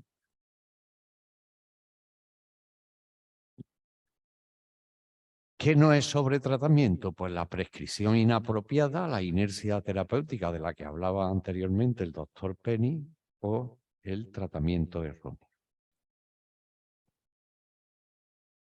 Estos también otras recomendaciones de Choosing Wiley: no realizar una resonancia para diagnosticar osteomielitis del pie, no realizar cultivos de sangre y orina de Clostridium difficile a no ser que tenga signos de infección, no tratar la bacteriuria asintomática con antibióticos. ¿Y qué es la futilidad terapéutica? La futilidad terapéutica se conoce también por cuidados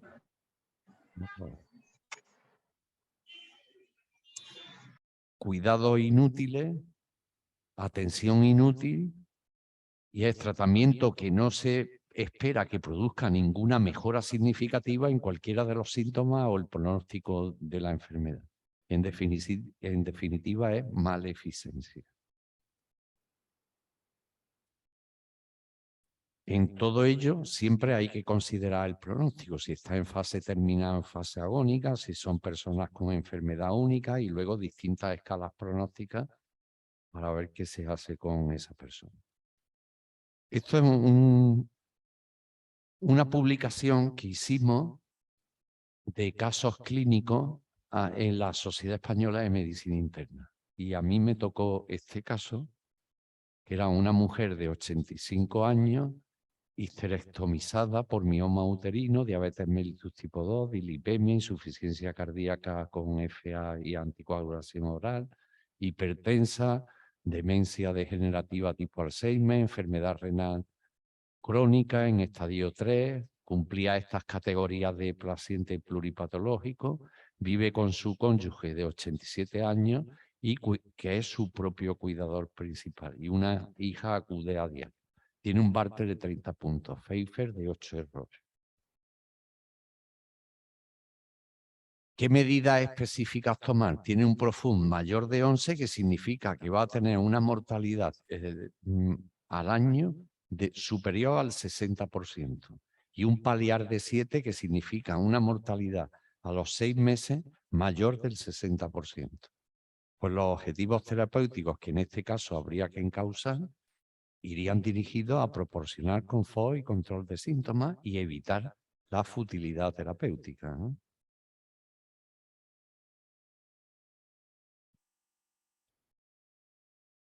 El cribado del cáncer de mama. Fíjense la magnitud del problema, ¿no?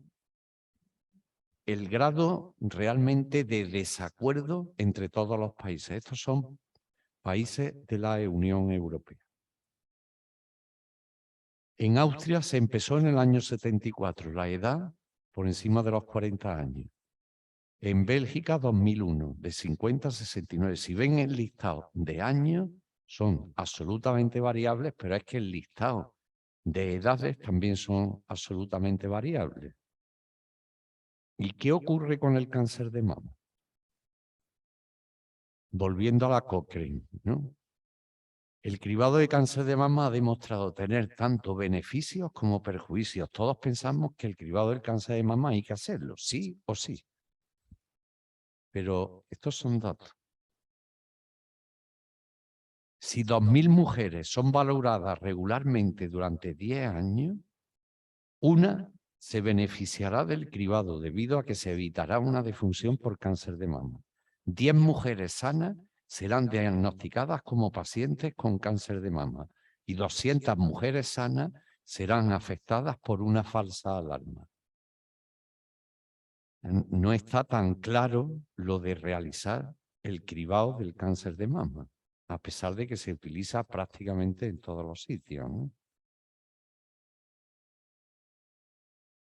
Yo voy a exponer otro ejemplo del cáncer de tiroides que ya expuso el doctor Barreda en Corea. Yo le voy a comentar un estudio en Estados Unidos. En Estados Unidos, como vieron que tenían muchos cánceres de tiroides, pues hicieron un cribado de cáncer de tiroides. Se diagnosticaron muchos más cánceres de tiroides, se operaron muchos más cánceres de tiroides y no cambió la mortalidad. Con el cáncer de próstata, ya lo comentó antes, exactamente igual. La embolia pulmonar, ahora, por ejemplo, lo que ha ocurrido con la COVID-19, ¿no? Cualquiera llegaba al hospital, a lo mejor no tenía un infiltrado claro, pero como la sospecha fibrinógeno alto, no sé cuánto, un escáner, ¿no? Para ver si tenía también lesiones a nivel pulmonar. Pues cuando la afectación es subsegmentaria, no hay que tratarlo. Una embolia pulmonar subsegmentaria no requiere tratamiento, porque esta es una prueba excesivamente buena. Y al ser excesivamente buena, hace un sobrediagnóstico y además implica un sobretratamiento. El caso de los AINE. Peter Goetze, y con esto aprovecho el último comentario que el doctor Barreda hacía de guiarse por el NIH y la Cochrane, Peter Goetze fue uno de los fundadores de la Cochrane. Es catedrático de salud pública en la Universidad de Copenhague. Y lo echaron de la Cochrane hace 2 años porque estaba en contra de la vacuna del papilovirus, del papiloma humano, vamos, del papiloma en los niños. Bueno, pues él hizo un trabajo en personas que tenían una inflamación articular por distintas causas, por distintas enfermedades, y entonces comprobó que el naproxeno da igual que la dosis sea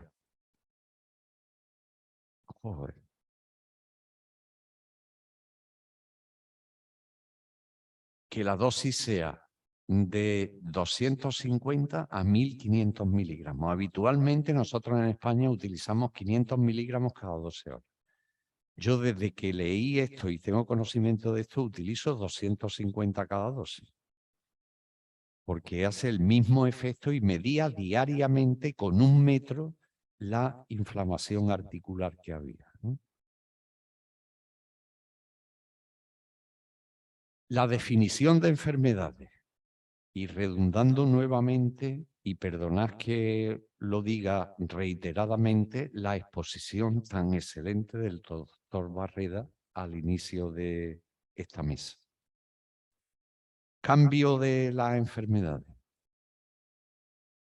Si una enfermedad se mide por un rango cuantitativo, yo lo subo o lo bajo, y si lo bajo o lo subo, dependiendo de lo que me pueda interesar, ¿qué ocurre? Pues que la prevalencia de enfermedad aumenta, ¿no? Hoy, esta mañana, que había una charla de osteoporosis, hice este comentario, ¿no?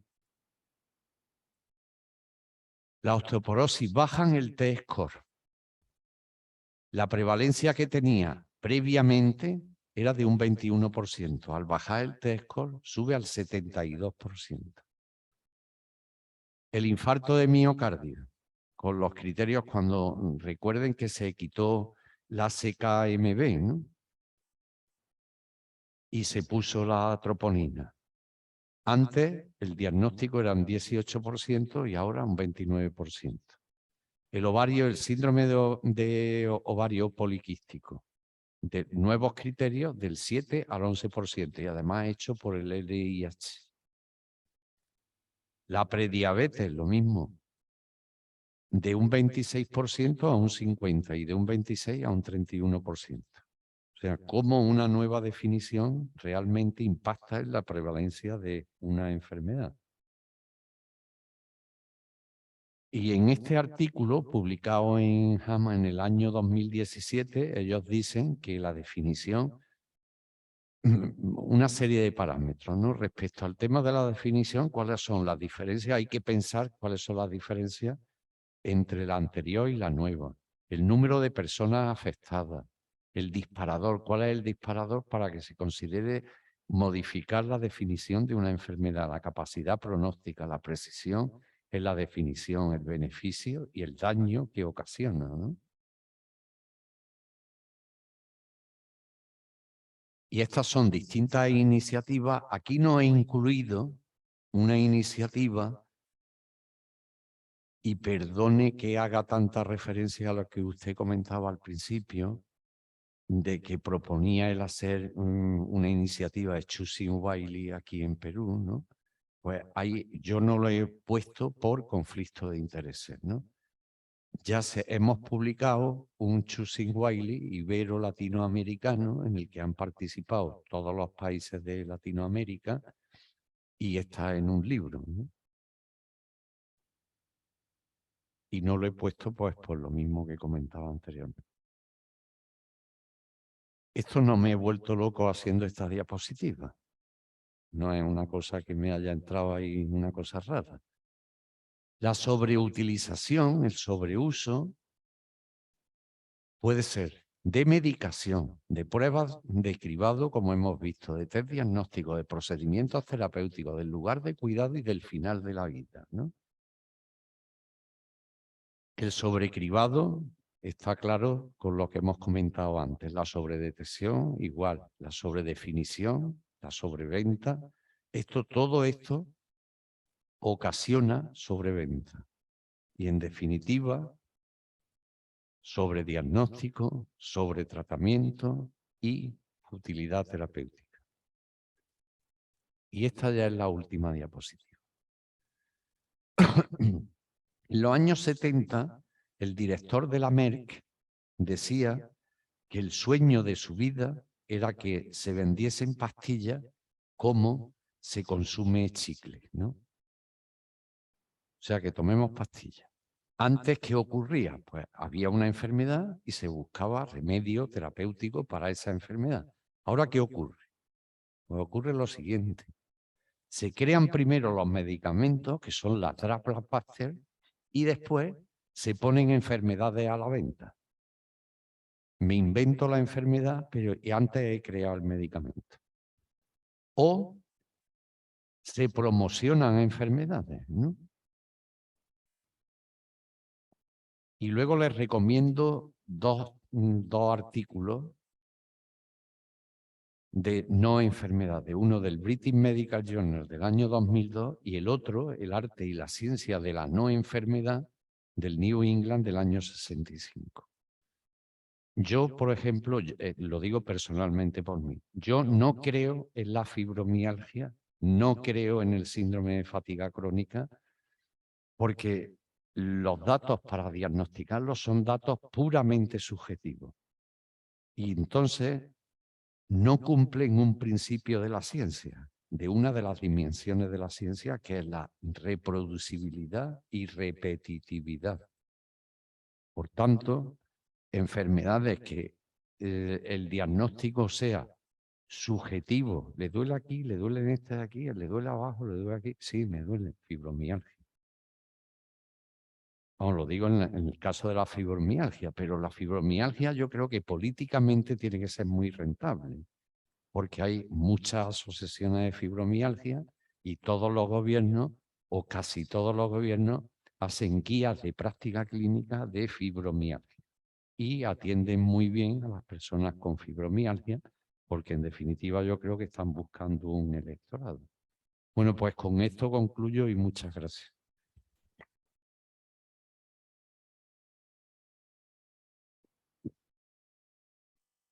Agradecemos al doctor Alberto Ruiz y lo invitamos a la mesa de honor para aperturar el debate de estos 3 temas muy importantes. Tiene bastante contenido de administración, gerencia en salud, economía de la salud, ¿no? De manera que, contando con un auditorio muy distinguido, esperamos las preguntas para los expositores. Adelante, doctor.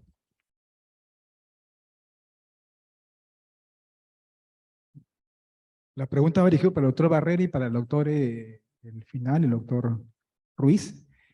Con todo lo que nos han expuesto acerca de la sobreutilización, el sobrediagnóstico, y claramente donde a la gran mayoría de la población, inclusive nosotros, muchos de nosotros, finalmente incluirnos como, entre comillas, enfermedad, todo esto no habla finalmente de que existe una crisis del modelo médico actual, número 1.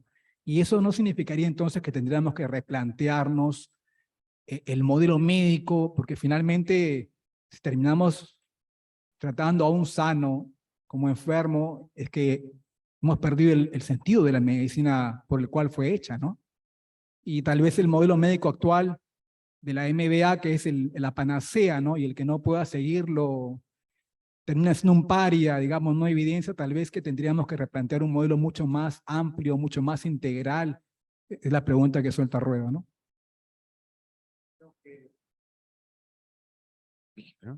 Sí, yo creo que el problema de esto surge, yo cuando he sabido de esto, he sabido y he conocido cuando he estado estudiando este tipo de cosas. ¿Esto se da en la Facultad de Medicina? ¿La academia habla de esto? Yo creo que no. Yo pienso que no. Entonces, ¿qué ocurre? Pues que hay 2 modos de conocerlo. Uno por interés propio, o alguien que te comente algo y tú ya te induce a que conozca eso, pero efectivamente esto es una responsabilidad individual. Yo no puedo pedirle a alguien que está muriéndose, como es el caso que ponía ahí al principio, 4 electrocardiogramas, no sé cuántas analíticas, radiografías. Eso es una cosa individual. Yo entiendo que la práctica clínica tiene mucha variabilidad. No todos actuamos de la misma forma, cada uno actuamos de una forma un poco individual y no seguimos unos parámetros correctamente, ¿no? Forma de arreglar eso, el generar protocolos que sean accesibles, no guías de práctica clínica, sino vías clínicas o protocolos en los cuales pues todos tengamos un pensamiento único, ¿no? Eso por un lado. Luego, por otro lado, respecto a las personas que nosotros atendemos, ¿no? Hay una ley, que es la Ley de Atención Inversa de Gillian Tudor, que se publicó en Lancet en el año 65 o 66, no recuerdo, en contra de lo que parece, por ejemplo, un sistema de cobertura universal, ¿no? En España, el sistema de salud es universal, cualquiera puede acceder al sistema. Pero parece que quien menos posibilidades económicas tiene es quien más accede. Y los otros es lo contrario. Pero realmente Gillian Tudor ya demostró de que quienes más acceden al sistema sanitario son en general las personas que en mejores condiciones económicas están, ¿no? Lo digo por hablar de ambas partes, médicos y en el caso de las personas que requieren de nuestra atención. Pero como resumen definitivo de lo que tú preguntas, yo creo que hay que formarse, autoformarse y conocer este tipo de cosas, ¿no?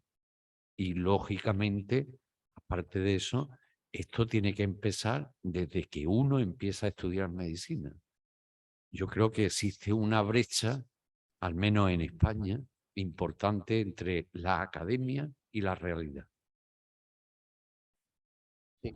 Comentario, doctor Benny. Yo creo particularmente que, no solamente creo, estoy convencido, hay 3 principios que tienen relación con la formación y el mantenimiento del médico: humanismo, ética y profesionalismo. En esos 3 parámetros está concebida todo lo que debemos hacer en medicina. Ni uno más ni uno menos. Y los sistemas de salud, desde la parte educativa, deben defender eso y deben mantener ese orden. Lamentablemente, todas estas cosas pasan a través de los comportamientos personales. Y nosotros como médicos hemos hablado siempre de que nuestra profesión es una profesión libre de controles, donde nosotros mismos deberíamos controlar nuestras actitudes y nuestros comportamientos. Lamentablemente el tiempo ha demostrado que no es suficiente. Los médicos no tenemos un autocontrol. Nuestros sistemas éticos no controlan. Y por eso ustedes explican por qué hay anuncios de cura de asma, de cura de cáncer y una serie de cosas que no son penados en el sistema.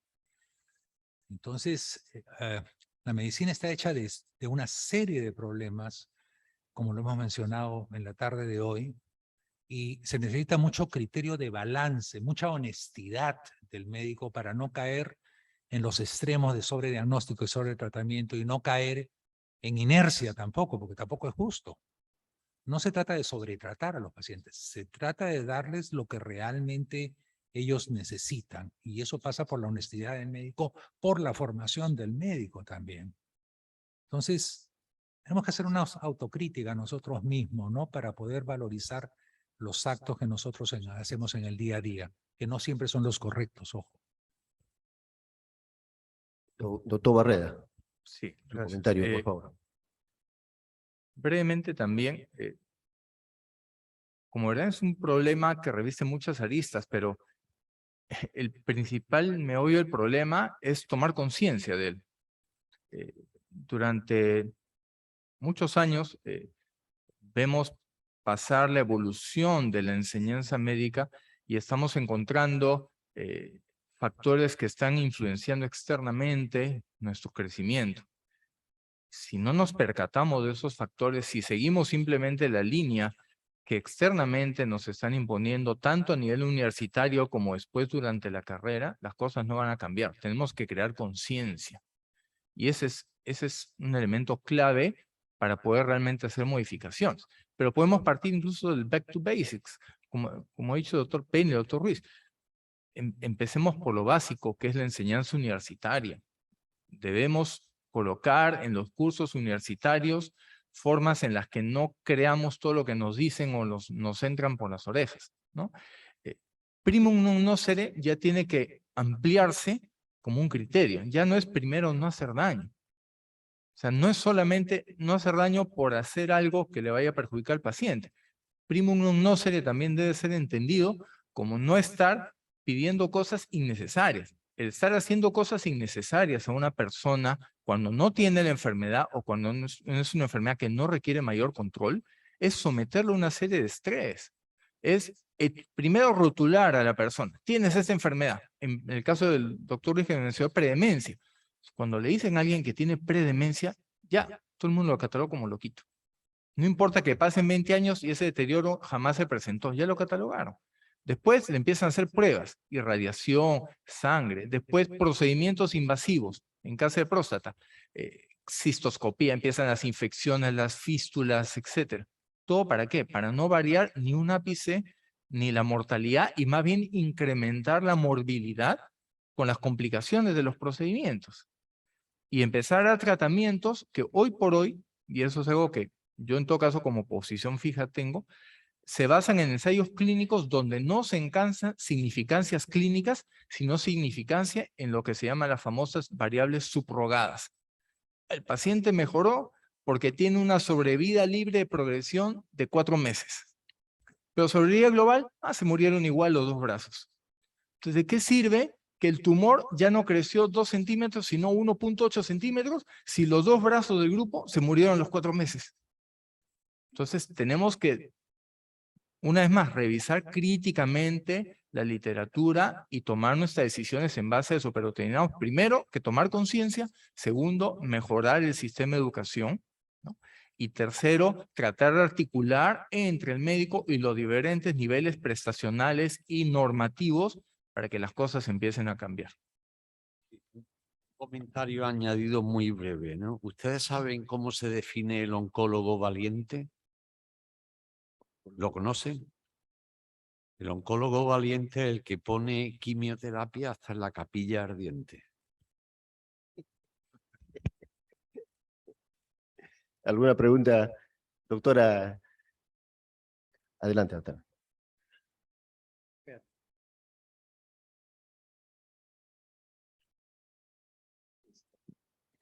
Yo no necesito. Buenas Buenas tardes. Un par de comentarios. Creo que para los que tenemos alumnos y enseñamos en las facultades de medicina, es un interés bastante particular de los alumnos y es parte de lo que ellos nos vienen trayendo, esa búsqueda de tecnología y de medicamentos nuevos, ¿no? Los chicos preguntan y nosotros no somos capaces de comenzar por lo básico. Sabemos bien que el 80% de las enfermedades se curan en el primer nivel de atención, pero nosotros estamos formando jóvenes estudiantes que van a salir expertos en temas y medicaciones hospitalarias. Entonces van a ir a buscar lo último, lo más técnico, lo más nuevo y lo más caro probablemente. Segundo, tenemos encima un problema de la malpraxis. Y entonces tenemos todo un sistema de derecho que se están preparando en temas médicos para poder decirte ¿y por qué no pidió esto y por qué no pidió lo otro? Y esto es parte de por qué en los Estados Unidos, por ejemplo, vemos que los colegas se cuidan del malpractice y eso significa una serie de pedidos y de cosas que normalmente no pediríamos, pero por temas de malpractice se ha comenzado a pedir una serie de estudios. Y nosotros lo hemos visto y lo vivimos además. Y creo además que este es un tema de enseñar un poco de farmacoeconomía a los estudiantes de medicina, ¿no? Enteramente de acuerdo. O sea, estamos recetando sin saber cuánto le va a costar al paciente. Y en países como los nuestros, países que están en vías de desarrollo, el paciente no puede pagar el último medicamento, del último estudio, de la última calidad, que probablemente lleve al mismo tema que podía haber pagado con una medicina un poco más antigüita, un poquito más sencilla y un poco más, si queremos decirlo, un poco más común. Y a veces por buscar que el paciente no reciba lo mismo que ya recibió o que tenga un medicamento novedoso, a veces los médicos prescribimos medicamentos de alto costo y no siempre los pacientes siquiera compran el medicamento o siguen las indicaciones y acaban por terminar por no usar nada. Creo que estos son temas donde se juntan las políticas de Estado, no solamente de salud, sino las políticas de Estado de educación, y deberíamos ver qué perfiles queremos tener para nuestros médicos, sobre todo los que salen antes de tener una especialidad, para ver qué estamos prescribiendo. Y mi último comentario es, ¿estamos formando estudiantes y médicos críticos de lo que leen? ¿O simplemente pasamos visita con ellos, les enseñamos lo que sabemos, los chicos se aprenden las clases y luego dan el examen y siguen adelante y tienen 20 o 30 visitas médicas que les van a dar una serie de productos que pueden ser excelentes, pero que tenemos que aprender a discriminar qué, para quién y cuándo y dónde estamos prescribiendo? Simplemente un comentario. Gracias, doctora. Sí, permíteme un comentario rápido. El doctor. Luego, Liliana Cavani me acaba de hacer recordar un caso hace poco, una señora de 50 y tantos años, ya al consultorio, con los análisis de su chequeo que le habían hecho en los Estados Unidos, me trajo del año pasado 37 páginas de análisis y quería que yo le repita lo mismo. Solamente le dejé 3, 4 y se puso de mal humor. Le dije que esto no necesita más. O sea, usted tiene sobrepeso, un antecedente de diabetes, le pedí una glucosa porque pudiera tener una hiperglicemia en camino, una enfermedad renal aún asintomática, necesita una creatinina y un hemograma y punto, y paramos de contar. Y saque usted cita pues con su ginecólogo porque de hecho necesita una evaluación anual de Papa Nicolau, etc. Y se acabó, o sea, esa fue mi... Entonces se molestó. Y también quería que le recete las 20 vitaminas que le venían recetando en los Estados Unidos. Necesitan, si tiene una dieta sana, usted simplemente haga su dieta sana, camine y no se meta tóxicos como la Coca-Cola y se acabó. O sea, punto. Entonces, hay modelos pues como los norteamericanos que son carísimos. Nosotros tenemos que hacer un uso adecuado pues de los recursos, ¿no? Si se va a hacer un chequeo anual, tiene que ser un chequeo pues con criterio, un chequeo, no pedir... encima la señora tenía dentro de esos 37 páginas un montón de marcadores tumorales que no sirven absolutamente para nada, ¿no? Y exigía eso. Bueno, y lo otro que decirles que el creador del Choosing Wisely después fue Hipócrates al decir primero no hagas daño, primero no hacer daño, el creador del Choosing Wisely, ¿no? Y todo esto de la inercia médica y el sobrediagnóstico y sobretratamiento cae en el paquete de errores médicos, pues sin duda, ¿no? Un comentario breve sobre eso, Alan. Es curioso de que todos incluimos siempre datos del sistema más ineficiente a nivel sanitario del mundo, que es Estados Unidos. Pero es nuestra guía, porque es el imperio, ¿no? Y yo hay veces, efectivamente, la verdad es que hacen trabajos excelentes, ¿no? Pero siempre están detrás la industria farmacéutica, ¿no? La creación de líderes de opinión, como en la diapositiva que ponía antes el doctor Barrera, ¿no? Doctor Parodi. Sí. Bueno, primero felicitar a los expositores y sobre todo al comité científico por elegir estos temas. Creo que son los temas que realmente valen la pena tener un congreso, debatir y discutir, porque yo pienso como el doctor Barreda que estamos cerca de que el sistema de salud explote si no hacemos algo con esto. Como dato, Alberto, que mostró cifras, bueno, vuelvo al imperio. Estados Unidos, cuando hizo el cambio de definición de la hipertensión arterial con American Heart en 2017, con ese solo cambio aumentaba algo así como 20 millones de hipertensos y 4 millones más de pacientes tratados, con una definición. Yo coincido con el doctor Penny cuando dice hacia la honestidad y formar en ética desde el grado. A veces tengo la sensación que son fuerzas de lucha muy asimétricas y probablemente sea muy difícil esta batalla, pero hay que iniciarla desde el pregrado. Tiene que ver, creo, con la sociedad donde estamos, una sociedad que la corrupción y se ha perdido la condena social. Antes, la principal cuestión de un delito era no tener la condena social del colega, del vecino, y uno ve, yo sobrado, como no importa nada, ya no da vergüenza ninguna indicación, y a veces pasan los residentes, nosotros ponemos bastante énfasis en costos, en el servicio, en la prescripción, en Choosing Wisely, sobreuso. Puede hacer en oncología u otra especialidad, reumatología, etcétera, donde aparecen los biológicos y medicamentos de alto costo, y le es difícil dialogar con ellos. Es como, digo, te lavaron el cerebro, me estás repitiendo que le va a indicar un antifibrótico a un paciente de 90 años con un costo. El otro día hice el seguimiento de redes sociales de cómo venía la prescripción de un medicamento. Veo en el Facebook de un amigo neumólogo, otro neumólogo, que están en un workshop en Barcelona de la industria con un nuevo monoclonal. Tardó entre aterrizar, porque me toca ser asesor de fármacos de la prepaga de la obra de la universidad donde trabajo.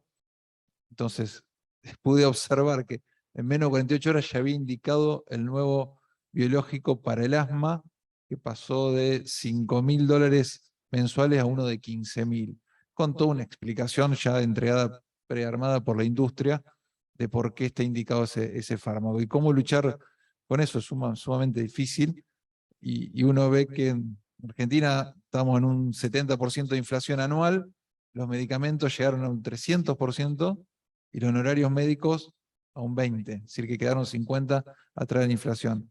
Esto va a ser así, el impacto va a tener. La única forma que tienen las financiadoras en ajustar los costos tan altos de la medicación, lo inmediato es el honorario médico, por ejemplo. Pero bueno, creo que soy bastante escéptico por lo desigual de la lucha y lo asimétrico del poder que tienen, en este caso de sobreuso de fármacos como la industria. Muy bien. ¿Alguna pregunta más? Bien, no habiendo más preguntas, agradecemos ¿Me permite, por favor? A la última pregunta. Sí. Adelante, doctor. Yo creo que también uno de los problemas que hay que enfatizar muy bien qué tanto estamos analizando la unión de la parte teórica con la parte clínica. Porque realmente parece que todas las guías y parece que toda la bibliografía o todas las revisiones de los temas que vamos viendo en las sesiones, vamos a llegar el día de mañana a recetar lo que vimos porque me dijeron que esto era lo mejor. Y realmente es la parte crítica de esa receta de cocina que aprendemos en la teoría con la de especificar un paciente que tengo yo enfrente, porque yo les digo que cuando vi un diabético, yo digo que ese diabético tiene un nombre y apellido. O sea, es diabético Luis Pérez. O si tiene hipertensión, se apellida Ramírez. O sea, tengo que identificar muy bien la especificidad de las características de cada individuo y parece que no pensamos, parece que el hecho de tener la información es aplicarla como viene, porque así dicen en la literatura y porque la guía lo dijo que era de esta manera. Pero realmente debemos de venir del paciente a la bibliografía y entonces sí, acomodar más bien las características del paciente que la característica de la bibliografía o de lo que se está escribiendo o de lo que estamos leyendo. Y eso no lo enseñamos en las escuelas. Les enseñamos a que se aprendan bien en grupos que tenemos de muchachos que nos piden información. Vemos que lo que realmente solicitan es el artículo que salió ayer o que va a salir mañana. O sea, así lo solicitan. Y no estoy hablando de un residente ni de dos.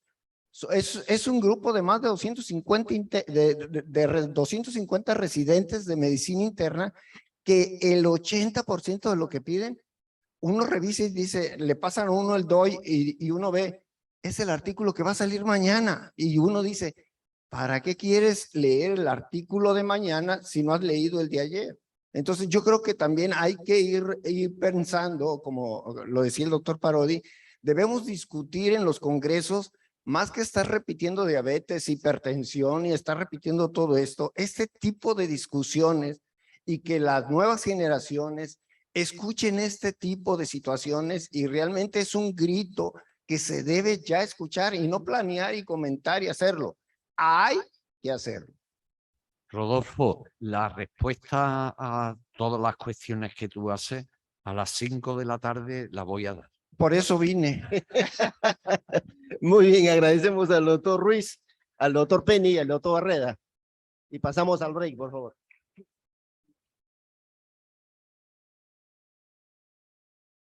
Una fotito, doctor. Adelante, adelante. Las cosas elegante. Eres un vivo, Alberto. A ver, doctor Penny, la fotito del doctor. Salimos bonitos. El doctor Carvalho, la fotito del doctor Carvalho. Y acá nuestra fotógrafa es artista, te saca hasta con pelo. Con pelo, ahí está. Gracias, doctor. Muy interesante los tres. Eso me lo puedo quedar. Es el mío, el primero. Es Barreda, sí. Hay dos. Gracias.